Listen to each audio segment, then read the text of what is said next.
Olá, pessoal do blog e do canal Nobre, estamos de volta e agora conversando sobre segurança virtual, segurança digital, que nós todos precisamos ter atenção com os nossos dados, o que que a gente está acessando, onde é que a gente está clicando.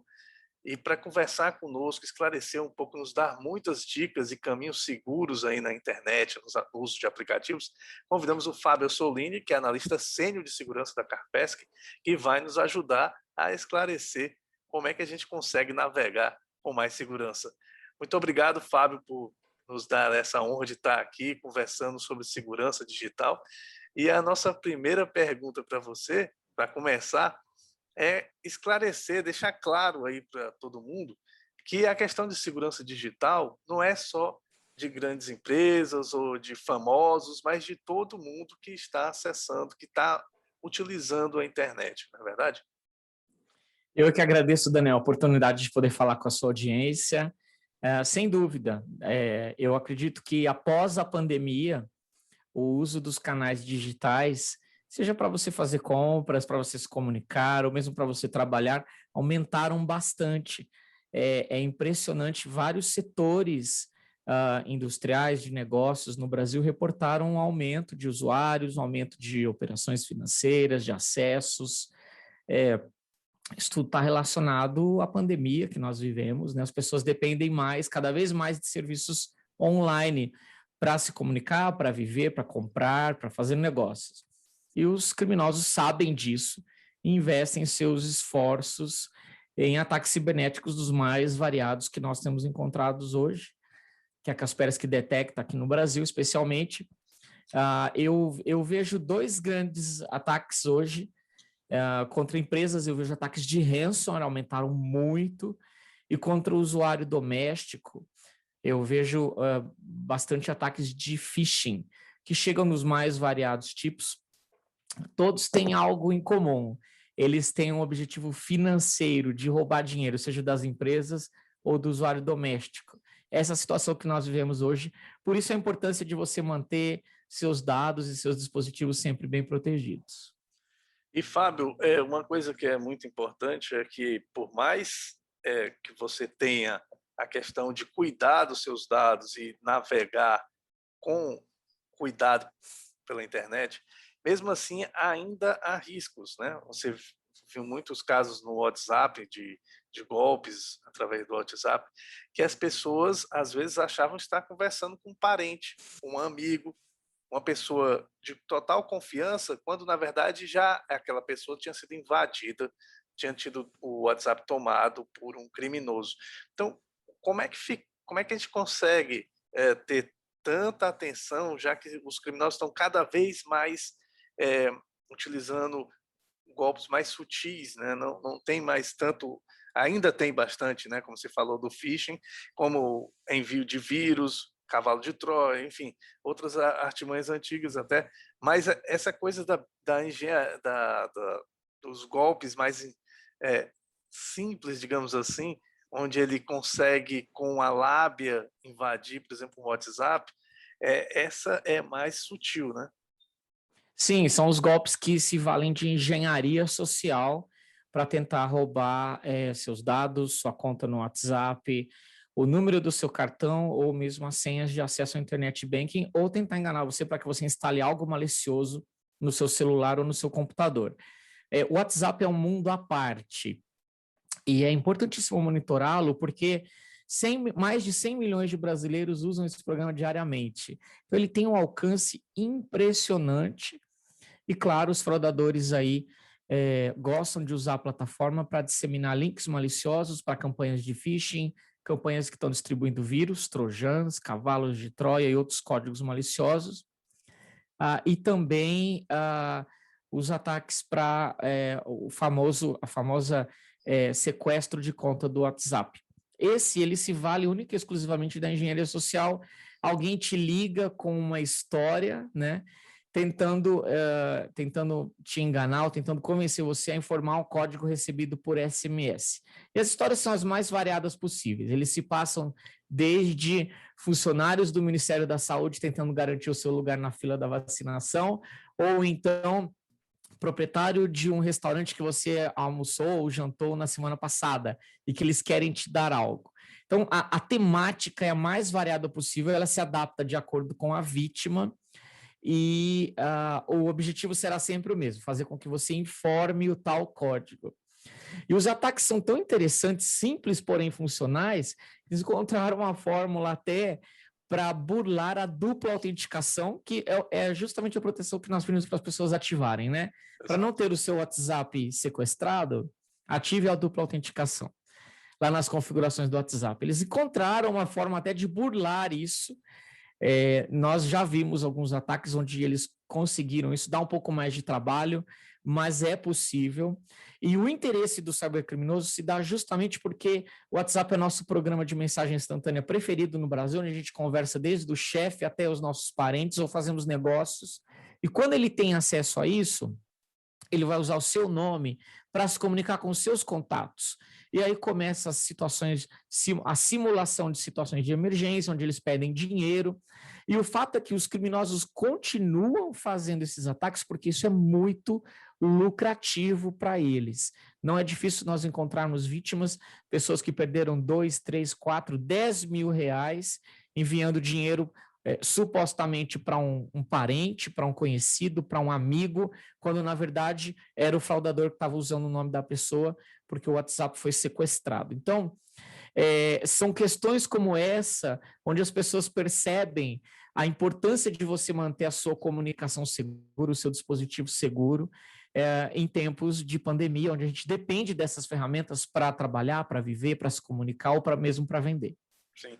Inclusive, muitos golpes se aproveitando de marcas famosas, né, para poder atrair as vítimas. E, Fábio, com relação ao mundo corporativo, né, a gente tem os criminosos sempre visando invadir grandes corporações também para obter lucro, né, você falou do ransomware. E como é que é a modalidade mais comum de ataque às corporações, né? Como é que se dá esses ataques no mundo corporativo? Bom, hoje as grandes empresas sofrem ataques de ransomware. Nós registramos um aumento colossal nas tentativas desses ataques. Eles basicamente, eu acho que aí também tem a questão da pandemia. As empresas colocaram seus funcionários para trabalhar remotamente. Então, esse pessoal precisa se conectar à infraestrutura de TI da empresa, né? Servidor de e-mail, servidor de arquivos. Portanto, essa infraestrutura de TI está aberta, recebendo conexões todo o tempo. Então, do começo da pandemia para cá, nós registramos um aumento gigantesco nos ataques de força bruta feito nos servidores corporativos. Foi um aumento de 330% só em 2020. E quem faz esse ataque, o objetivo é invadir esses servidores para instalar o ransomware, que uma vez instalado, vai pedir um resgate de um valor bem absurdo, né, na casa dos milhões, e são ataques muito bem planejados, né? Mas o que as pessoas precisam saber é que muitas vezes esse ataque ele começa pequeno. Ele começa com um ataque de phishing enviado para um funcionário, ou ele começa com a invasão de um computador de um funcionário do RH, ou do marketing, ou do financeiro. Claro que nesse computador não terão muitos dados valiosos, mas a partir dele o criminoso consegue fazer o que nós chamamos de movimentação lateral, ou seja, chegar até os servidores de arquivos das empresas e aí concluir o ataque. Então, os ataques de ransomware hoje, infelizmente, aumentaram muito no Brasil, vemos muitas empresas, os casos se tornaram públicos, né? E aí soma-se a tudo isso a dificuldade, muitas vezes, de não ter backup, né? Ou de ter que pagar o resgate duplamente, uma para restaurar os arquivos cifrados e outra para que os arquivos não sejam publicados, né? Estamos aí às vésperas da adoção da LGPD no Brasil, e ela vai efetivamente punir as empresas, então há essa dificuldade. Por outro lado, eu também vi um aumento exponencial nos ataques de engenharia social contra empresas por telefone. Né? Os criminosos ligam se passando por funcionários dos bancos, pedindo para acessar um site, baixar um arquivo, ou informar dados de acesso, e com isso a conta da empresa vai ser acessada, valores serão roubados, especialmente via Pix, que é um sistema muito rápido de transferência, né? Então, esses dois tipos de ataques são os que nós registramos um aumento exponencial depois do começo da pandemia. E, Fábio, como é que está a proteção da nuvem, né? Porque a gente tem muito serviço em nuvem e ele, com a pandemia, aumentou ainda mais o interesse das empresas por ter esse tipo de serviço. Você tem analisado se as empresas estão preocupadas também, estão cuidando da segurança desse recurso também? Os serviços em nuvem são muito atrativos para as empresas porque eles são muito mais baratos do que você ter que manter uma infraestrutura de TI com servidores dedicados, com redundância, links de internet, alimentação de energia redundante, e data center Tier 1, Tier 2. Então, isso sai caro para as empresas. Por isso, a adoção de serviços em nuvem é muito atrativo. E, de fato, essa tendência começou antes mesmo da pandemia, porque as empresas querem economizar com isso e nessa tentativa, então, eles terceirizam, eles contratam serviços de computação em nuvem, que é muito bom, convenhamos, né? Mais barato, é confiável, porque o uptime, né, é altíssimo, então você vai ter um serviço sempre disponível e mais barato para você manter a sua infraestrutura de TI funcionando. Mas qual que é o problema? Essas empresas que oferecem esses acessos, elas te dão, claro, uma infraestrutura segura, mas uma parte dessa segurança é de responsabilidade de quem contrata. E aí, qual é o problema? Isso começou muito antes da pandemia. Nós temos empresas adotando massivamente as soluções em nuvem, colocando bases de dados na nuvem e não protegendo essas bases devidamente. Quem te oferece o serviço com o mínimo de segurança, mas quem contrata tem que cuidar dos acessos indevidos ou das autenticações a essas bases de dados. O resultado disso é que hoje nós temos bases de dados gigantescas expostas em serviços na nuvem, os fraudadores têm acesso a isso, e essas bases de dados alimentam as fraudes que ocorrem hoje em diversos canais e afetam tanto o usuário doméstico quanto as próprias empresas. Então, eu acredito que com a adoção da LGPD, esse cenário vai mudar, ou as empresas vão começar a analisar melhor como estão a segurança das bases de dados e dos serviços em nuvem. Inclusive, no início do ano, muito provavelmente esse problema de vazamentos aconteceram devido à má configuração de serviços em nuvem, né? A grande maioria dos serviços de vazamento e disposição de dados pessoais hoje, de dados oriundos de empresas ou mesmo do governo, eles provêm de serviços em nuvem mal configurados, bases de dados expostas, segurança por obscuridade, que nós chamamos, ou seja, os dados estão lá, ninguém vai achar. Né? E isso é um pensamento errôneo, porque hoje você tem motores de busca que encontram dados, o Google é um deles, e uma vez com a base de dados acessada, esses dados serão seguramente copiados, porque eles servem como combustível na mão dos fraudadores. Hoje, inclusive, hoje não, já há algum tempo existe algumas fórmulas até simples de raspagem de dados. Você pode usar o Python, por exemplo, para raspar dados na internet e desde que esses dados estejam abertos, você vai acabar achando. Exatamente, e isso tudo cria uma insegurança tremenda para empresas que atuam na internet, para usuários que fazem compras online. Ninguém fica contente de saber que seus dados pessoais estão circulando na mão de fraudadores, né? Isso coloca o ônus da proteção na mão do cliente, quando, na verdade, quem deveria se preocupar com a proteção do dado é a empresa que está oferecendo o serviço online. Portanto, nesse cenário, eu acredito que a vinda da LGPD é algo positivo, né? E algo que deve fazer com que as empresas aí questionem e analisem e façam mudanças na sua infraestrutura de TI, na segurança dos seus dados, justamente para evitar multas, né? E eu acredito que o resultado disso será visto ao longo dos anos. Fábio, você acha que a agência reguladora criada para esse fim, né, para fiscalizar esse processo, já está pronta e as empresas já estão prontas para a LGPD ou ainda vamos ter muita correria até o final do ano? Com certeza vai ter muita correria, é tradição do brasileiro deixar para a última hora. As grandes empresas já estão preparadas, eu tenho visto empresas de médio e pequeno porte se preocupando com isso agora, mas efetivamente tem empresas que só vão fazer algo depois que as primeiras multas, as primeiras penalidades se concretizarem. A agência, eles estão sim preocupados em se preparar para investigar esses incidentes através de parcerias, né, que eles estão firmando.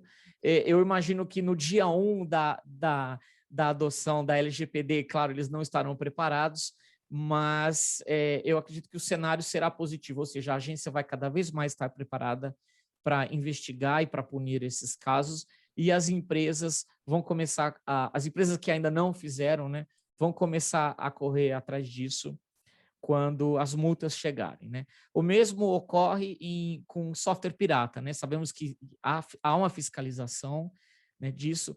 Por questões de segurança, nós sempre recomendamos que as empresas evitem a adoção de software pirata. Se elas não querem gastar com licença, que adotem soluções open source, né, gratuitas. Porém, a LGPD ela é benigna, é algo que nós realmente necessitávamos para melhorar a segurança cibernética no Brasil de um modo em geral. E, Fábio, para encerrar, quais são as dicas, aí, dicas de ouro aí para quem é consumidor final e para empresas nesse quesito de dar mais segurança, ter mais segurança com seus dados? Sim, para o consumidor final, eu acho muito importante. Hoje os ataques são diversos, são ataques dos mais variados tipos, e a questão de você identificar se aquilo é um ataque ou não é muito pessoal. Tem usuários que bate o olho naquela mensagem recebida por SMS e ele sabe, isso é falso. Essa mensagem não é do meu banco. E tem usuários que vão olhar aquilo e vão ficar com dúvida. E agora? E às vezes ele acaba clicando, né? Ou então aquela conversa recebida por telefone para informar o código do WhatsApp. Muitas pessoas caem, mesmo sendo um ataque simples, né? Então, eu vejo duas soluções para o usuário doméstico hoje. Primeira, estar bem informado. Se você sabe a forma como o golpe ocorre, você não será vítima. Então, se eu estou dizendo para você, olha, em hipótese alguma, não importa quem esteja ligando para você, peça aquele código recebido por SMS, em hipótese alguma você deve informá-lo, se a pessoa sabe disso, ela não será vítima. Então, primeira coisa, informação. Segunda coisa, você precisa de um software de segurança nos seus dispositivos. Os ataques são tantos hoje que não dá para você, pelo seu julgamento, saber se aquela mensagem, se aquele arquivo que você está baixando e abrindo é malicioso ou não. Você precisa delegar isso para quem entende, para um software de segurança, para um antivírus. Hoje existem excelentes soluções no mercado, inclusive gratuitas, que você pode instalar no seu smartphone, no seu tablet, no seu notebook de trabalho, para manter os seus dispositivos seguros. Então, basicamente, é isso para o usuário doméstico. Para as empresas, é essencial hoje que elas tenham uma política de segurança adotada. E isso vale desde a pequena empresa até a grande empresa. E, claro, essa política ela se torna mais difícil de ser implementada de acordo com o tamanho da empresa. A pequena empresa, ela basicamente vai estar preocupada em proteger todos os dispositivos conectados à sua rede, né, de todos os funcionários, que esses funcionários recebam um mínimo de treinamento para saber identificar ataques que comumente podem chegar, né, e também que ela faça uma análise dos dados, né, dos dados corporativos, dados dos clientes, para ver se eles estão bem protegidos e estejam de acordo com a LGPD que está chegando. As grandes empresas e as médias e grandes empresas, elas precisam se preocupar com ataques de ransom, porque esses ataques estão focando justamente nessas empresas, e aí a conversa é um pouco mais além, porque você precisa ter boas políticas de acesso remoto, você precisa monitorar esses acessos, você precisa colocar todo mundo sob VPN, você precisa ter uma solução de segurança parruda para proteger os seus servidores, os seus dados, né, para evitar ser vítima de um ataque de ransom. Basicamente é isso hoje, eu acredito ser importante para o mundo corporativo nesse cenário em que estamos. Muito obrigado, Fábio. Foi muito bom falar contigo. Tenho certeza que o nosso público aprendeu bastante e vai ficar ligado para evitar cair nesses golpes que estão proliferando na internet, que sempre nós tivemos esse tipo de golpe, mas estão aumentando cada vez mais e atingindo todo mundo. A gente agradece, eu agradeço mais uma vez a você, Fábio, e a Caspesc por estar sempre nos ajudando com conteúdos e também com entrevistas. Eu é que agradeço a oportunidade, Daniel. Valeu, Fábio. Obrigado a todos vocês. A gente volta na semana que vem com mais um vídeo. Quem sabe uma nova entrevista interessante como essa com o Fábio aqui da Caspesc. E até a próxima.